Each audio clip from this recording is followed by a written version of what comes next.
Selamat berjumpa kembali di dalam acara 100 Hari Berdoa. Kita telah tiba di hari ke-66 dengan judul Kehormatan untuk Dianiaya. Ayat tema terdapat di dalam Matius 5 ayat 10. Berbahagialah orang yang dianiaya oleh sebab kebenaran, karena merekalah yang empunya kerajaan sorga. Mari kita berdoa. Tuhan Allah Bapa di surga, pada saat ini kami ingin belajar firman Tuhan. Dan untuk itu kami tidak boleh belajar dengan kemampuan kami. Hanyalah melalui tuntunan Roh Kudus kami boleh mengerti. Curahkanlah Roh Kudus ya Tuhan, supaya kami bisa mengerti. Inilah kerinduan kami, inilah kebutuhan kami, dalam nama Yesus. Amin. Saudaraku, Alkitab memberikan indikasi bahwa orang-orang percaya harus mengantisipasi menghadapi penganiayaan karena kebenaran. Dan Rasul Paulus menjelaskan di dalam 2 Timotius 3 ayat 12. Memang setiap orang yang mau hidup beribadah di dalam Kristus Yesus akan menderita aniaya.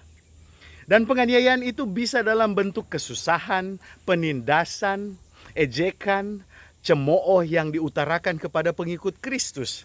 Dan ini juga bisa berasal dari orang-orang tertentu, misalnya sahabat, anggota keluarga, pemimpin-pemimpin agama, bahkan juga dari pemerintah, karena iman yang dianut oleh orang Kristen. Dan sepertinya penganiayaan seharusnya mengajak semua orang percaya untuk tetap setia, walaupun diperhadapkan dengan kesusahan itu. Dan ketika dianiaya, kita harus mengambil kekuatan dari contoh yang Yesus Kristus berikan. Tahun 2017 saya pertama kali menginjakkan kaki di Roma. Dan ketika merencanakan perjalanan ini, tujuan utama saya adalah untuk melihat Vatikan dan Kolosium. Nah, saudara mungkin bertanya, mengapa Vatikan dan Kolosium? Karena di dalam benak saya, Vatikan, karena saya ingin melihat Paus yang diidentifikasi sebagai pemimpin gereja yang suatu hari kelak akan menganiaya umat percaya. Dan kenapa Kolosium? Karena Kolosium itu tempat di mana orang Kristen dianiaya di zaman kerajaan Roma. Jadi inilah gambaran yang ada di benak saya, bahwa banyak orang Kristen dianiaya di Kolosium, diberi makan kepada singa dan dibakar di tengah-tengah kerumunan orang banyak. Mungkin ini akibat menonton film Quo Vadis ya. Nah, tahun 2018 saya berkunjung kembali ke Roma bersama istri saya dan anak saya. Dan saya ingin ceritakan tentang sejarah orang Kristen dianiaya. Jadi yang pertama dianiaya sebenarnya adalah Kristus.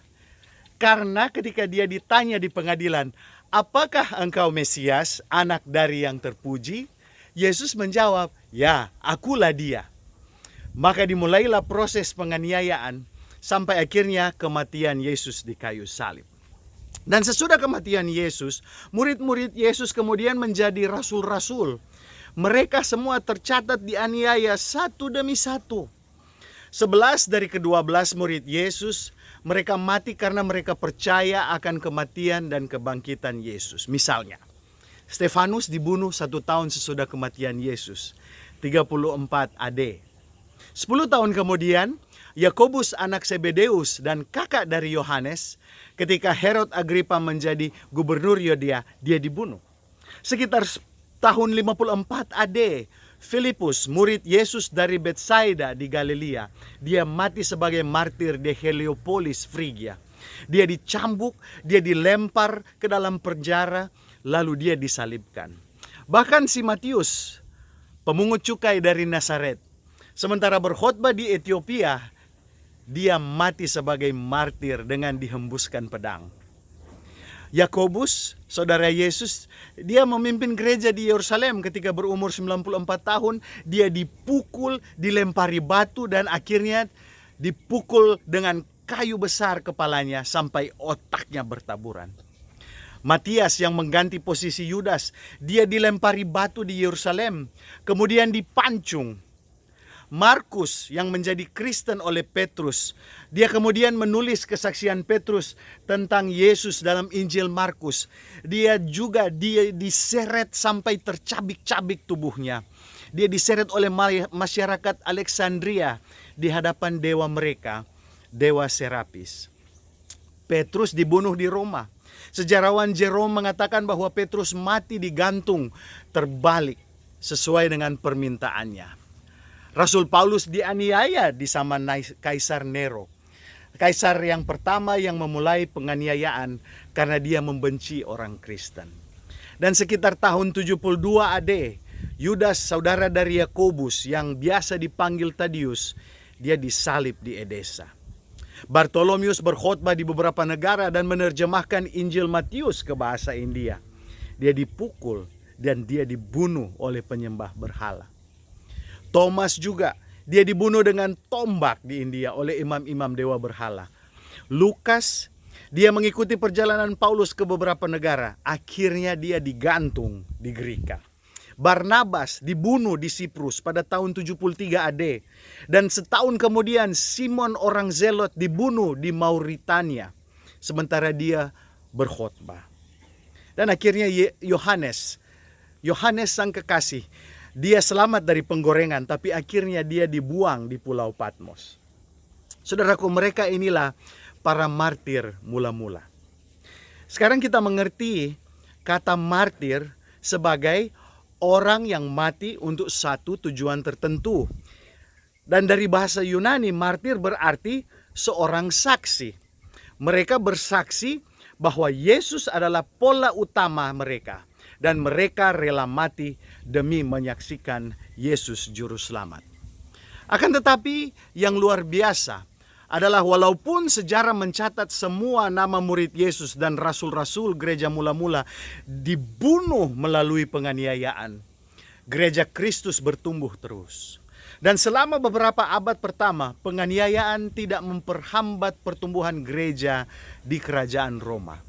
Orang-orang Roma adalah masyarakat yang suka melihat darah.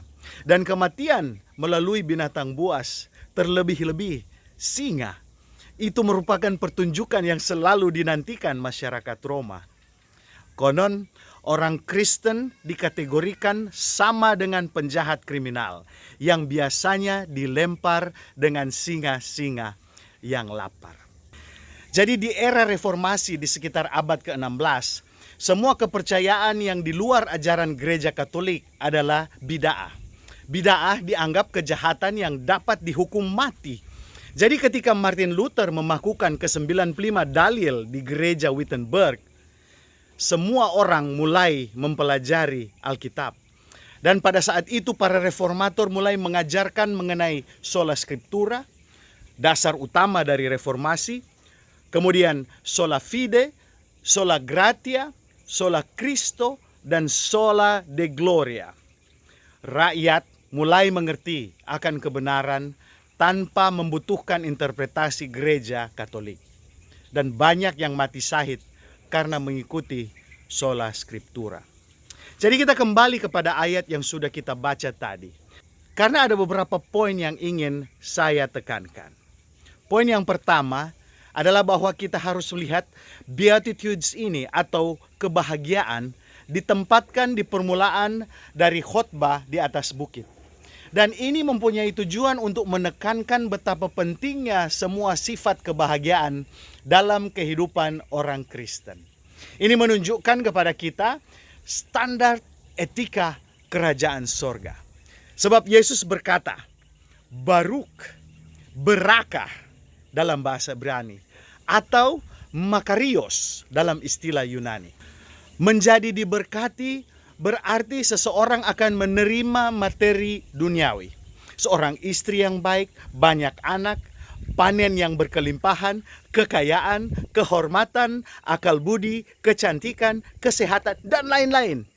Jadi Tuhan memberikan berkat duniawi kepada umatnya. Mereka yang menerima berkat surgawi dari Tuhan juga digambarkan sebagai diberkati atau berbahagia. Jadi pada intinya seseorang akan diberkati sementara melalui perubahan rohani yang sangat berbeda dengan apa yang ditawarkan dunia. Poin kedua, dari semua sifat yang Yesus sebutkan sebagai berbahagialah adalah sifat-sifat yang tidak dianggap normal bagi dunia pada umumnya. Sifat yang bertolak belakang dengan apa yang dipromosi dunia. Mari kita lihat semua yang Yesus sebutkan. Pertama, berbahagialah mereka yang miskin.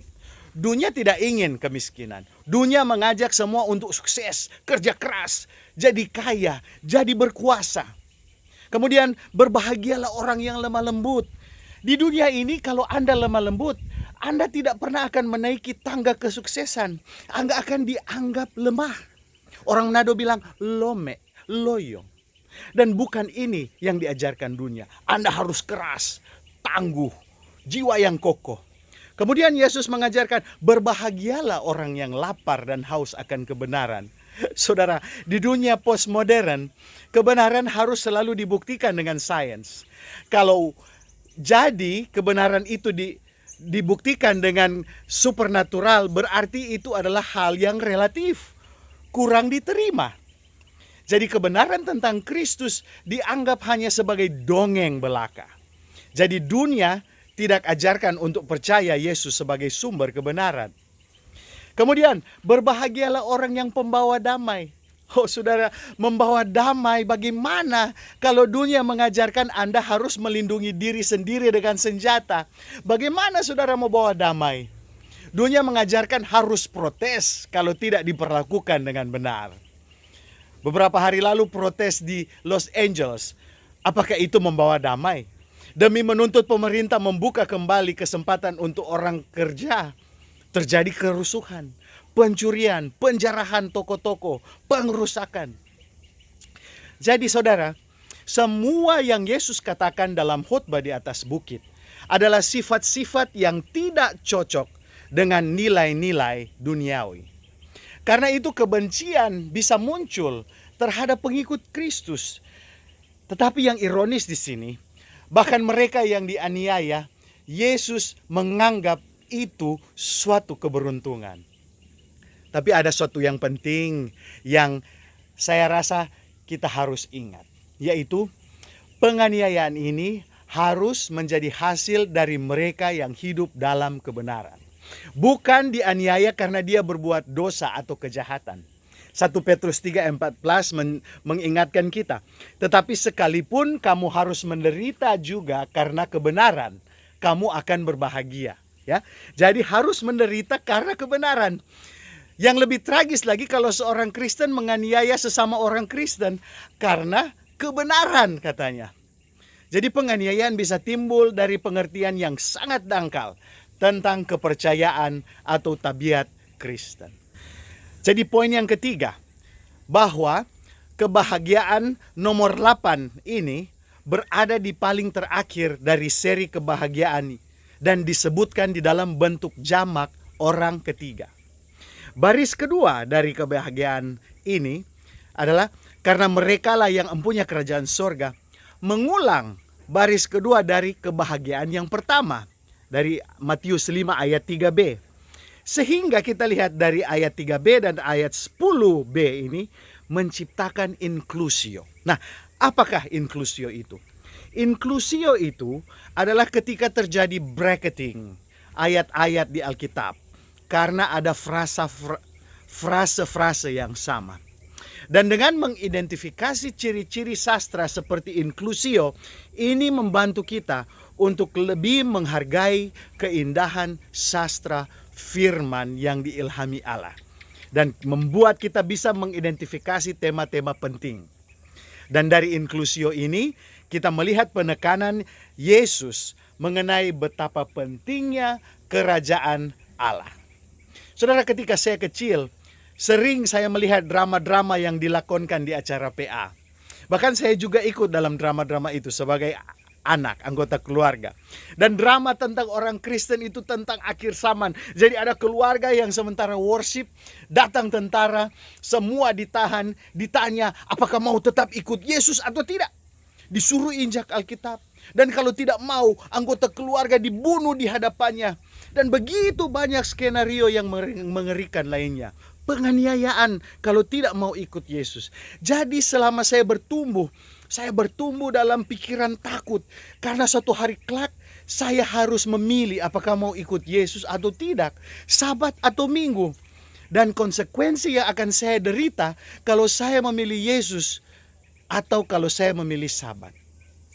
Dan saya selalu mengingat bahwa itu adalah penderitaan yang tidak dapat dijelaskan. Jadi penganiayaan karena memilih kebenaran. Itu yang Yesus maksudkan di dalam Matius 5 ayat 10 ini. Jadi sekarang pertanyaan saya, mampukah saya hidup dengan benar? Apakah saya boleh menjadi bahagia karena saya dianiaya? Ini pertanyaan yang harus saya jawab, yang harus saudara jawab. Karena Rasul Paulus meminta kita untuk memberkati mereka yang menganiaya kamu. Berkati mereka, jangan kutuk. Roma 12:14. Yesus juga katakan ini, cintailah semua musuhmu dan doakan mereka yang menganiaya kamu. Matius 5 ayat 44. Bahkan Rasul Petrus katakan, jika ia menderita sebagai orang Kristen, maka janganlah ia malu, melainkan hendaklah ia memuliakan Allah dalam nama Kristus itu. 1 Petrus 4 ayat 16. Saudaraku, Mrs. White mengingatkan kita bahwa Yesus tidak menyajikan harapan untuk memperoleh kemuliaan dan kekayaan duniawi kepada pengikut-pengikutnya, saudara dan saya.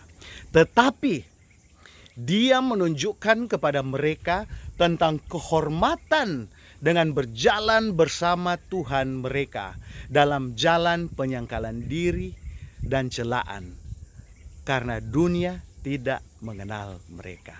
Thoughts from the Mount of Blessings, halaman 29. Saudara-saudaraku, pernahkah Anda mengalami penganiayaan karena kesetiaan Anda kepada Yesus? Saya secara pribadi belum pernah. Namun mungkin ada saudara-saudara yang masuk ke dalam kebenaran karena dianiaya. Maukah Anda tetap menjunjung tinggi etika kerajaan sorga? Yaitu salah satunya untuk tetap berbahagia walaupun dianiaya karena kebenaran. Sehingga panggilan saya pada saudara, maukah Anda memilih hari ini untuk menyingkirkan semua keinginan untuk kesenangan dunia, dan saudara berdoa untuk berfokus dalam menyatakan kemuliaan Tuhan, walaupun itu akan mengakibatkan penganiayaan? Jikalau Anda mau, saya ingin berdoa bagi Anda sekalian. Mari kita tunduk kepala dan kita berdoa. Bapa di surga, pada saat ini kami bersyukur karena telah diingatkan kembali bahwa kami sebagai pengikut-pengikut Kristus akan mendapatkan pengalaman ini, yaitu kami akan dianiaya, kami akan disiksa, kami akan dicemooh karena kami mengikuti kebenaran. Karena kami mengakui Yesus Kristus yang telah mati di kayu salib, telah dibangkitkan kembali, sekarang berada di dalam kerajaan surga, sementara menyediakan tempat bagi semua orang-orang yang percaya kepadanya. Oleh sebab itu, buatlah kami kuat dalam iman dan percaya kami, supaya kami boleh melewati kesusahan ini, penganiayaan ini dengan tegar, dan tetap kami boleh meninggikan etika kerajaan sorga yang telah kami belajar. Saat ini Tuhan, kami berdoa untuk pelayanan yang dilakukan oleh Gereja Masih Advent hari ke-7 di Norwegia, yang saat ini mereka membuka sebuah center of influence untuk mengajar bahasa Norwegia kepada para imigran. Tuhan berkati usaha ini. Tuhan juga memberkati pelayanan van kesehatan di Chiapas, Meksiko. Kiranya pengaruh dari pelayanan kesehatan ini boleh dirasakan oleh masyarakat dan mereka boleh mengenal Yesus Kristus melalui pelayanan ini. Kami juga mau berdoa untuk pekerjaan Tuhan di Burundi. Jemaat Gereja Advent di Burundi sementara mengalami kesulitan, dan kami berdoa agar saat ini campur tangan Tuhan boleh terjadi dan bisa membawa damai sejahtera. Tuhan, kami berdoa agar semua yang telah kami bawakan ini, Tuhan akan dengar dan Tuhan akan berikan jawaban. Kami berdoa agar terjadi suatu kebangkitan rohani yang sejati dan akan muncul suatu minat yang diperbaharui di dalam melakukan pekerjaan penginjilan di dalam hati setiap anggota dan di setiap jemaat di seluruh dunia. Bapa, saat ini hamba juga mau berdoa bagi semua korban COVID-19. Mungkin mereka ada di dalam anggota gereja Riverside. Mungkin juga ada yang ada di sekitar neighborhood mereka. Bahkan di seluruh state of California, bahkan di Amerika, bahkan di seluruh dunia Tuhan. Hamba mau berdoa bagi semua pasien COVID. Kiranya Tuhan akan menjamah mereka. Kami percaya Tuhan mempunyai rencana bagi setiap individu. Dan hamba percaya Tuhan akan memberikan kesembuhan sesuai dengan kehendak-Mu. Kami berdoa bagi mereka ya Tuhan. Kami berdoa bagi para tim medis yang bekerja, frontliners yang selalu memberikan semua usaha mereka yang terbaik demi memerangi virus yang jahat ini. Kiranya semua dalam kendali Tuhan dan suatu hari kelak semua bisa menjadi normal kembali. Kami percaya bahwa Tuhan yang mengendalikan segalanya dan Tuhan yang akan mengatur supaya semua bisa jadi normal. Berkatilah semua anggota jemaat Riverside. Kiranya semua keluarga boleh diberkati Tuhan, semua kebutuhan mereka bisa Tuhan penuhi. Hamba juga mau berdoa bagi semua yang menonton acara ini, di mana saja mereka berada. Tuhan juga akan berkati mereka. Dan kiranya kebenaran firman Tuhan yang telah kami pelajari, boleh kami ingat dan praktekkan dalam kehidupan kami setiap hari. Ya Tuhan, inilah yang kami minta daripadamu. Dengarlah dan jawablah. Ini kami berdoa dalam nama Yesus. Amin. Terima kasih saudara-saudara. Selamat malam. Tuhan memberkati.